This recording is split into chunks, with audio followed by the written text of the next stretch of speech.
दुनिया का सबसे बड़ा लोकतंत्र भारत है। भारत में लोकतंत्र की जड़ें कितनी मजबूत हैं, इसका अंदाजा इसी बात से आप लगाइए कि जो पूरा भारतीय उपमहाद्वीप है, इंडियन सबकॉन्टिनेंट, वहां पर हिंदुस्तान, भारत ही वो देश है जहां पर सब कुछ सही तरीके से चल रहा है। वरना आसपास के देशों में क्या हालात हैं आप देख लीजिए। और इसका क्रेडिट अगर किसी को जाता है तो उसमें एक बहुत बड़ी भूमिका चुनाव आयोग की भी है, जो अच्छे तरीके से पूरे देश भर में चुनाव करवाता है, अलग अलग राज्यों में और देश में भी। लेकिन इन दिनों विपक्ष के कुछ नेताओं के ऐसे बयान सामने आने लगे हैं जिससे चुनाव आयोग की जो प्रतिष्ठा है, जो उसकी गरिमा है, जो भरोसा है जनता के मन में, उसको कम करने का प्रयास किया जा रहा है। कुत्सित प्रयास इसे कहा जाएगा। अब आप देखिए तेजस्वी यादव का बयान। तेजस्वी यादव प्रेस के सामने आते हैं और कह देते हैं कि वोटर लिस्ट में उनका नाम नहीं है, जो कि सच से कोसों दूर था, बिल्कुल झूठ साबित हुआ। उन्होंने प्रेस कॉन्फ्रेंस बाकायदा की और उन्होंने कहा कि मेरा नाम नहीं है, मेरी पत्नी का नाम नहीं। और उसके बाद जब चुनाव आयोग की तरफ से जानकारी दी गई, पूरी डिटेल जानकारी दे दी गई और उसमें यह कहा गया कि तेजस्वी झूठ बोल रहे हैं, तथ्यहीन उनके आरोप हैं। चुनाव आयोग ने बाकायदा पूरी जानकारी दी है, मैं आपको बता रहा हूं। पटना जिला प्रशासन ने जानकारी दी कि वर्तमान में तेजस्वी का नाम मतदान केंद्र संख्या 204 बिहार पशु विज्ञान विश्वविद्यालय का पुस्तकालय भवन क्रम संख्या 416 पर अंकित है। यही नहीं, उसमें यह भी आगे कहा गया, पूर्व में उनका नाम बिहार पशु विज्ञान विश्वविद्यालय का पुस्तकालय भवन मतदान केंद्र संख्या 171 क्रम संख्या 481 पर दर्ज था।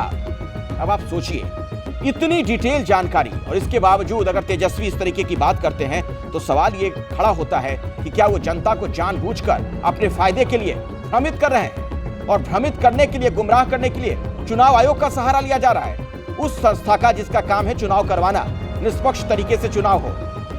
अगर मतदाता सूची में गड़बड़ी वाली बात कहीं सामने आती है, विपक्ष का काम है, आप बिल्कुल इसे मुद्दा बनाइए, इसे उठाइए, जनता के सामने ले जाइए, अदालत में जाइए, चुनाव आयोग के सामने जाइए।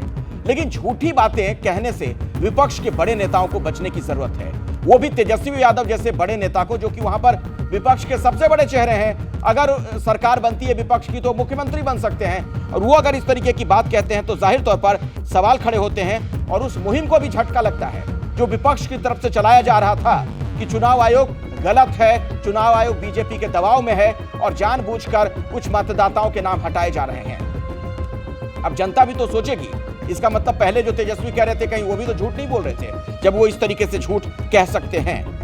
अब देखिए एक और बात, राहुल गांधी विपक्ष के ये भी बहुत बड़े नेता हैं, प्रतिपक्ष के सबसे बड़े नेता हैं, और उन्होंने जिस भाषा का इस्तेमाल चुनाव आयोग के लिए किया है, मैं कोट कर रहा हूं, जो बातें ये नेता कह रहे हैं, मेरी तरफ से मैं कुछ भी नहीं कह रहा हूं इसमें। राहुल गांधी ने कहा कि एटम बम फूटेगा, चुनाव आयोग हिंदुस्तान में दिखेगा नहीं। उनका यह कहना है दरअसल राहुल गांधी का कि उनके पास कुछ इस तरीके का प्रमाण है जिसके जरिए वो चुनाव आयोग के बारे में ये साबित कर देंगे कि वोटों की चोरी हो रही है, जो अक्सर वो कहते हैं। लेकिन उसके लिए जिस शब्द का उन्होंने इस्तेमाल किया कि चुनाव आयोग हिंदुस्तान में दिखेगा नहीं, उससे बहुत गंभीर सवाल खड़े होते हैं। इस तरीके की संवैधानिक संस्था पर ऐसा हमला करना, स्तरहीन बयान देना, यह कह देना कि चुनाव आयोग हिंदुस्तान में नहीं दिखेगा, तो उनसे भी तो ये पूछा जाएगा ना कि जिन राज्यों में कांग्रेस की सरकार है वो भला कैसे? वो एक कहावत है ना कि मीठा मीठा गप और कड़वा थू, करीब करीब यही बात नजर आती है विपक्ष के कई नेताओं के बयान में, जब वो इस तरीके से चुनाव आयोग पर उंगली उठाते हैं। आपको ध्यान होगा अरविंद केजरीवाल ने भी कई बार सवाल खड़े किए थे चुनाव आयोग को लेकर। उसके बाद बाकायदा हैकाथॉन की चुनौती दी गई थी चुनाव आयोग की तरफ से, तब वहां कोई नहीं पहुंचा था कि हाँ मशीन ईवीएम हैक हम वो कर सकते हैं, वो दिखाइए आप साबित करके। चुनाव आयोग ने कहा था कि आप साबित करके दिखाइए, इनाम दिया जाएगा कि ईवीएम को हैक कर सकता है कोई। नहीं हो पाया था उस वक्त भी। तो विपक्ष के नेताओं को बचने की जरूरत है ऐसे बयानों से। जनता जनार्दन होती है लोकतंत्र में। जनता अगर आपको चुनेगी, आप सत्ता में पहुंच जाएंगे, आप सरकार में पहुंच जाएंगे। लेकिन अगर जनता आपको खारिज करती है तो जनादेश का सम्मान करना आना चाहिए, और ऐसे में आपको स्वीकार करना चाहिए कि हां, जनता ने आपको अस्वीकार कर दिया है।